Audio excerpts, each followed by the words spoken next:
নমস্কাৰ ছাত্ৰ ছাত্ৰীসকল, আজি আন এটা ভিডিঅ'লৈ তোমালোকক স্বাগতম জনাইছোঁ। আমি আগৰ ক্লাছটোত আমি উৎপাদকৰ প্ৰথম যিখিনি কনচেপ্ট সেইখিনি শিকিছিলোঁ আৰু অনুশীলনীৰ আমি দুটামান অংক আমি কৰিছিলোঁ। আজি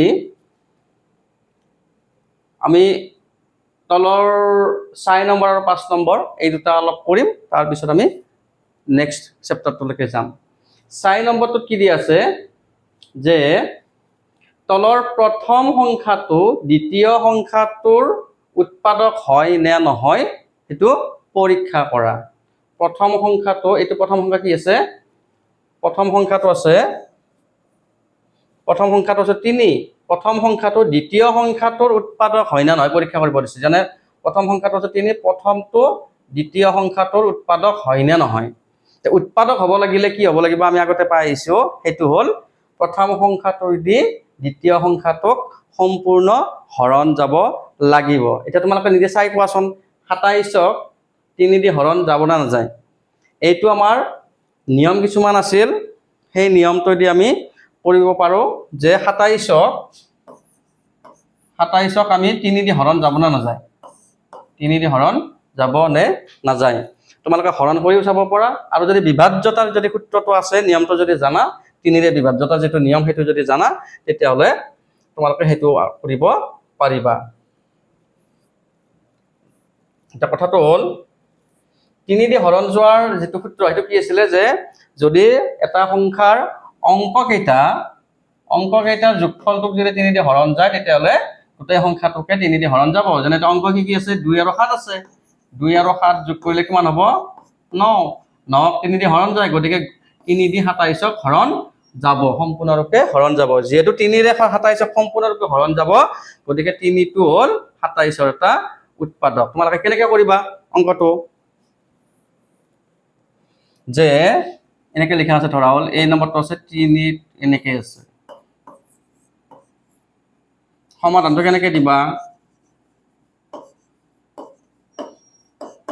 তোমালোকে যদি হৰণৰ বিভাজ্যতাৰ যদি নিয়মকেইখিনি জানা, তেতিয়াহ'লে ডাইৰেক্টকৈ লিখিব পাৰা যে যিহেতু 3ৰে 27ক হৰণ যায়, সম্পূৰ্ণৰূপে বিভাজ্য হয়, গতিকে 3টো 27ৰ এটা উৎপাদক।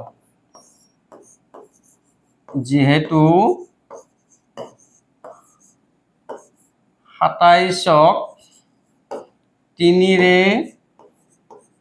সম্পূৰ্ণৰূপে হৰণ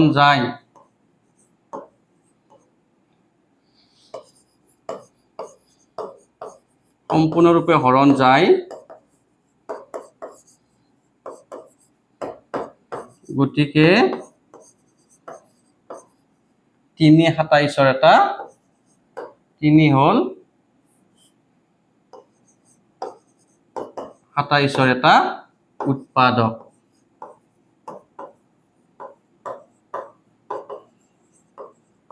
বুজি পালা নে কথাটো? এনেকৈ তোমালোকে লিখি দিব পাৰা। যদি তোমালোকে সূত্ৰটো জানা যে 3ৰে হৰণ যায় না নাযায়, তোমালোকে যদি গম পোৱা, ক'ব যদি পাৰা যে 27টো 3ৰে সম্পূৰ্ণৰূপে হৰণ যায়, আৰু যদি নাজানা তেতিয়াহ'লে তোমালোকে কি কৰিব লাগিব? হৰণ কৰি দেখা দিব লাগিব। কেনেকৈ দেখা দিবা? সমাধান কৰিবা, সেইটো আকৌ বেলেগ চিষ্টেমত দিব লাগিব। সেইটো এনেকৈ দিব পাৰা যে 27ক 3 দি এনেকৈ হৰণ কৰিবা, 3 9 গুণ 27 শূন্য। যিহেতু এইটো এটাকে নহয়, এইটো যিহেতু 27ক 3ৰে সম্পূৰ্ণৰূপে হৰণ গৈছে, এই একে লাইনটো লিখি দিবা এইটো, গতিকে 3টো 27ৰ এটা উৎপাদক হয়। যদি তোমালোকে বিভাজ্যতাৰ নিয়মটো জানা, এই হৰণটো কৰি নেদেখালেও হ'ব, হয় নে নহয়? এইটো তোমাক কৈ দিব পাৰিব লাগিব যে 27ত 2 আৰু 7 আছে, যোগফলটোক 3ৰে হৰণ যায়, গতিকে সেইটো হ'ব আমাৰ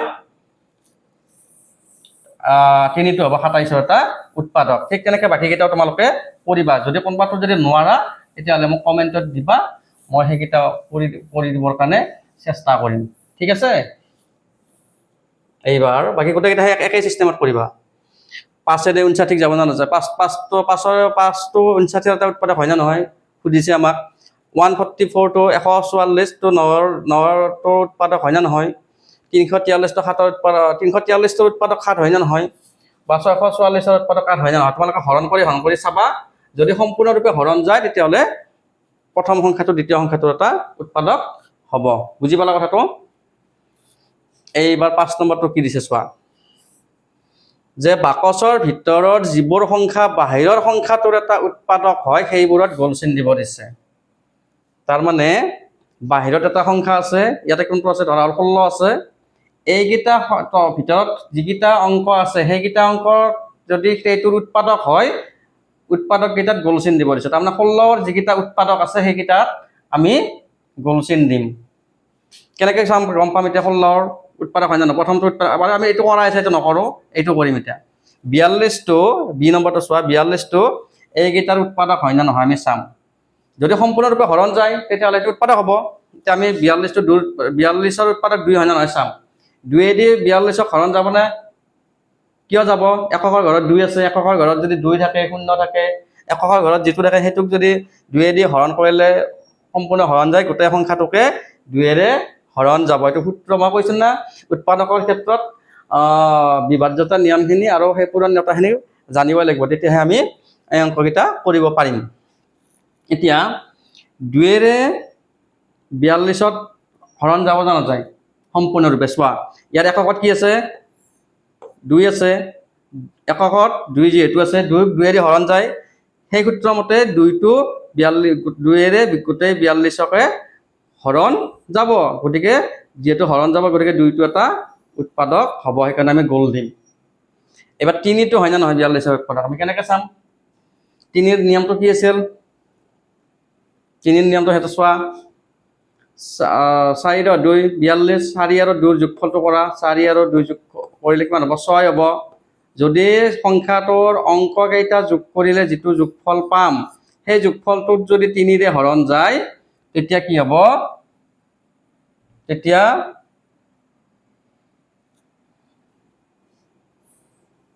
বুজি পাইছা কথাটো এইবাৰ এইটো চালো যদি সংখ্যাটোৰ যেটো সংখ্যা আমাক দিয়া আছে সেই সংখ্যাটোৰ অংক কেইটা যোগফল অংক কি আছে এটা 4 আছে আৰু 2 আছে 6 যোগ কৰিলে 6 হৈ যাব সেই যোগফলটোক যদি 3 দি হৰণ যায় গোটেই সংখ্যাটোকে 3 ৰে হৰণ যাব গতিকে এইটো আমাৰ কি হ'ব এইটো আমাৰ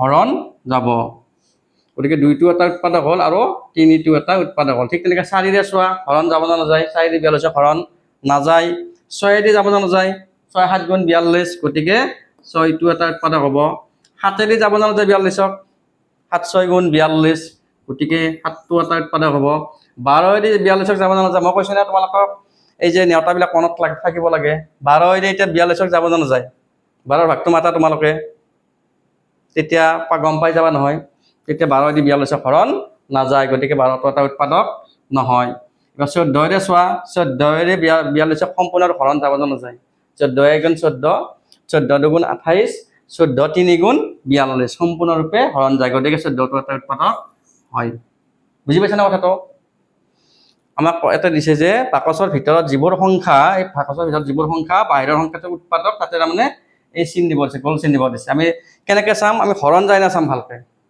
সম্পূৰ্ণৰূপে হৰণ যায় না নাযায় আমি চাম বুজি পাইছা সেনেকৈ বাকীকেইটাও কৰিবা এইবাৰ এই চেপ্টাৰটো 5 এই চেপ্টাৰটো মোটামুটি শেষে হ'ল এবাৰ আমি নেক্সট চেপ্টাৰটোলৈকে যাম নেক্সট চেপ্টাৰটোত কি আছে মৌলিক সংখ্যা আৰু যৌগিক সংখ্যা মৌলিক সংখ্যা আৰু যৌগিক সংখ্যা মৌলিক সংখ্যাক ইংৰাজীত কয় প্ৰাইম নাম্বাৰ বুলি তোমালোকে ইংৰাজী টাৰ্মবিলাকো মনত ৰাখিবৰ কাৰণে চেষ্টা কৰিবা মৌলিক সংখ্যা কি বুলি কয় প্ৰাইম নাম্বাৰ বুলি কয় কাৰণ এতিয়াৰ পৰা যদি তুমি ইংলিছৰ সংখ্যাবিলাক টাৰ্মবিলাক যদি অন্তত মনত ৰাখিবৰ কাৰণে চেষ্টা কৰা পিছৰ ফালে সহজ হ'ব মৌলিক সংখ্যাক কয় প্ৰাইম নাম্বাৰ আৰু যৌগিক সংখ্যাক কয় কম্পোজিট নাম্বাৰ কি বুলি কয় কম্পোজিট নাম্বাৰ গতিকে প্ৰথম কথা আজি আমি কি শিকিম মৌলিক সংখ্যা কাক কয় মৌলিক সংখ্যা আমি কাক কয় সেইটো বস্তু এবাৰ আলোচনা কৰিম মৌলিক সংখ্যা কাক কয় যিবিলাক সংখ্যাৰ উৎপাদক দুটা কেইটা উৎপাদক দুটা কি দুটা উৎপাদক একটো প্ৰথম উৎপাদক 1 আৰু সংখ্যাটো নিজেই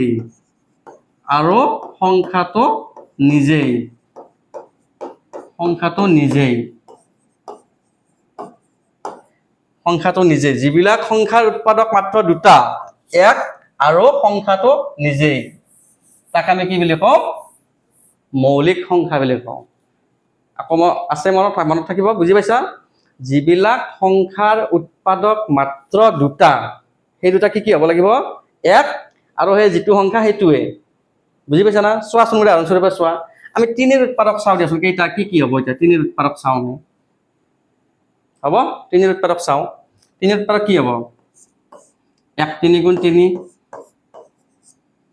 আৰু আছে নেকি আৰু 3 কিবা দি যাব নেকি আৰু ভাবা ভালকে 3 সংখ্যাটোক আৰু বেলেগেদি যাব নেকি হৰণ 1 3 গুণ 1ত বাহিৰে আৰু বেলেগে যাব নেকি গতিকে 3 ৰ উৎপাদক কি হ'ল 1 আৰু 3 কি হ'ল 3 ৰ উৎপাদকটো কি হ'ল 1 আৰু 3 মাত্ৰ কেইটা দুটা উৎপাদক হ'ল না 3 ৰ উৎপাদক কেইটা হ'ল মাত্ৰ দুটা 1 আৰু সংখ্যাটো নিজেই গতিকে এই সূত্ৰ মতে 3টো হ'ল এটা মৌলিক সংখ্যা বুজি পালা মৌলিক সংখ্যাৰ এই কনচেপ্টটো ভালকৈ মনত ৰাখিবা দেই পিছৰ ফালে লাগিব যে যিবিলাক সংখ্যাৰ উৎপাদক মাত্ৰ দুটা একটো আৰু সংখ্যাটো নিজেই সেইবিলাকক আমি কি বুলি কওঁ মৌলিক সংখ্যা বুলি কওঁ তো 3টো এটা মৌলিক সংখ্যা 2টো চাওঁ দিয়া 5টো চাওঁ দিয়া এবাৰ 5টো চোৱা এবাৰ 5ৰ উৎপাদক কেইটা চোৱা তোমালোকে 5ৰ উৎপাদক কি আছে 1 5 গুণ 5 একেৰিটো চবকে যায় গতিকে আমি 1টো লিখিমেই আৰু বেলেগত যাব নেকি 5টো চোৱা তোমালোকে ভাবা নাযায় গতিকে 5ৰ উৎপাদক আমি কি পালো 5ৰ উৎপাদক কি পালো আমি 5ৰ উৎপাদক কেইটা পালো দুটা পালো কি পালো 1 আৰু 5 1 আৰু 5 কেইটা পালো আমি উৎপাদক দুটা পালো প্ৰথম আমি উৎপাদক দুটা পালো কেইটা পালো প্ৰথম উৎপাদক আমি দুটা পালো এতিয়া উৎপাদক দুটা পালে কি কয়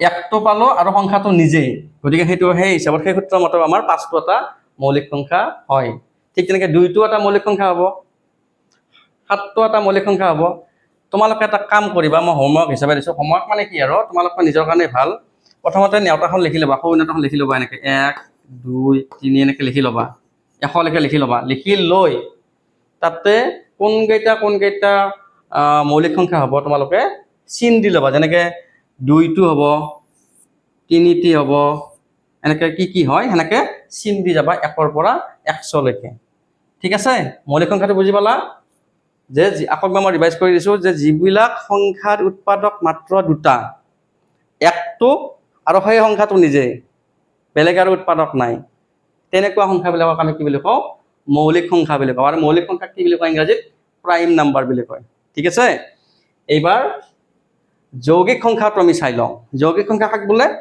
যিবোৰ সংখ্যাৰ উৎপাদক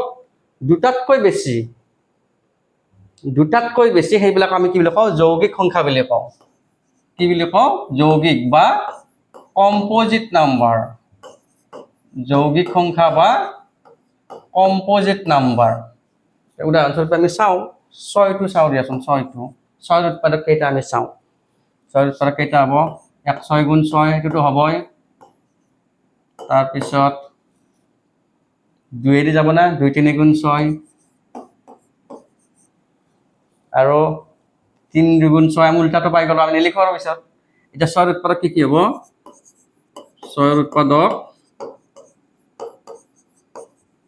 কি হ'ব 1 2 3 আৰু 6 হয় না 1 2 3 আৰু 6 গতিকে 6ৰ উৎপাদক কেইটা পালো আমি 4টা পালো দুটাতকৈ বেছি আছে গতিকে 6টো এটা যৌগিক সংখ্যা বুজি পালা কথাটো মৌলিক সংখ্যা কি যে যিবিলাক সংখ্যাৰ উৎপাদক মাত্ৰ দুটা তাক আমি কি বুলি কওঁ মৌলিক সংখ্যা বুলি কওঁ 1 আৰু সংখ্যাটো নিজেই আৰু যৌগিক সংখ্যা কাক বুলি কয় যিবিলাক সংখ্যাৰ উৎপাদক দুটাতকৈ বেছি হ'লে 3টাৰ পৰা আৰম্ভ হ'ব হয় না নহয় দুটাতকৈ যদি বেছি হয় দুটালৈকে দুটা হ'লে উৎপাদক যদি দুটা হয় মৌলিক সংখ্যা দুটাতকৈ যদি বেছি হয় তেতিয়া সেইটো কয় যৌগিক সংখ্যা এতিয়া কথাটো হ'ল একটো মৌলিক সংখ্যা হ'ব নে যৌগিক সংখ্যা হ'ব একটো এইটো বৰ ডাঙৰ বস্তু, এইটো কুৱেশ্যন আহে আজি, আনকি SSC লেভেলৰ সেইবিলাকতো আহে, ADR বিলাকতো আহিব পাৰে, যিবিলাক আমাৰ চাকৰিৰ যিবিলাক পৰীক্ষা থাকে সেই পৰীক্ষাবিলাকতো এইবিলাক কুৱেশ্যন আহে। সেইকাৰণে কনচেপ্টবিলাক যদি এতিয়াৰ পৰা যদি ক্লিয়াৰ কৰি থকা যায়, তেতিয়া পিছত যিবিলাক আমাৰ প্ৰতিযোগিতামূলক পৰীক্ষা আছে তাতে আমাৰ সমাধান কৰাৰ কাৰণে সহজ হ'ব। এতিয়া চোৱা কনচেপ্টটো বুজি লোৱা দেই। একটো মৌলিক সংখ্যা হ'ব নে যৌগিক সংখ্যা হ'ব? একটো ভালকে ভাবি চোৱা, একটো মৌলিক সংখ্যাও নহয় যৌগিক সংখ্যাও নহয়। কিয়? সেইটো আমি চাম এতিয়া। কিয়, কি কাৰণে নহয়? একৰ উৎপাদক কেইটা? একৰ উৎপাদক কেইটানো? 1 গুণ 1 আৰু বেলেগ এৰি নাযায়। কিন্তু আমি একৰ উৎপাদক কি হ'ল? এতিয়া আমি একৰ উৎপাদক কি পালো? আমি একৰ উৎপাদক কি পালো? দুটা একেই আছে নহয়, একৰ উৎপাদক দুটা নহয়, কিন্তু দুটা যদি একে সদৃশ সংখ্যা থাকে তেতিয়া আমি তাৰ সলনি এটাই লিখিম। একে গুণ 1, গতিকে একৰ উৎপাদক কি পালো? 1 পালো। অকল এটা পালো, তাৰমানে একৰ উৎপাদক মাত্ৰ এটাই পালো। গতিকে যেহেতু একৰ উৎপাদক মাত্ৰ এটা, গতিকে মৌলিক সংখ্যা সি নহয়। কাৰণ মৌলিক সংখ্যা হ'ব লাগিলে দুটা উৎপাদক হ'ব লাগিব, 1 হ'ব লাগিব আৰু সংখ্যাটো নিজেই, সেইটো সূত্ৰত। গতিকে মৌলিক ই নহয়। আৰু যৌগিকটো এনেও নহয়, যৌগিক হ'ব লাগিলে কি হয়? দুটাতকৈ বেছি উৎপাদক হ'ব লাগিব। গতিকে একটো মৌলিক সংখ্যাও নহয় যৌগিক সংখ্যাও নহয়। মনত ৰাখিবা সেইটো, যে একটো কিন্তু মৌলিক সংখ্যাও নহয় যৌগিক সংখ্যাও নহয়। ক্লিয়াৰ? গতিকে আজিৰ কাৰণে মৌলিক সংখ্যা আৰু যৌগিক সংখ্যাৰ এই যিখিনি বেছিক কনচেপ্ট সেইখিনিও শিকাই দিলোঁ। তাৰপিছত আমি নেক্সট ক্লাছত যিটো আমাৰ অনুশীলনী আছে সেই অনুশীলনীত যাবৰ কাৰণে চেষ্টা কৰিম। ধন্যবাদ।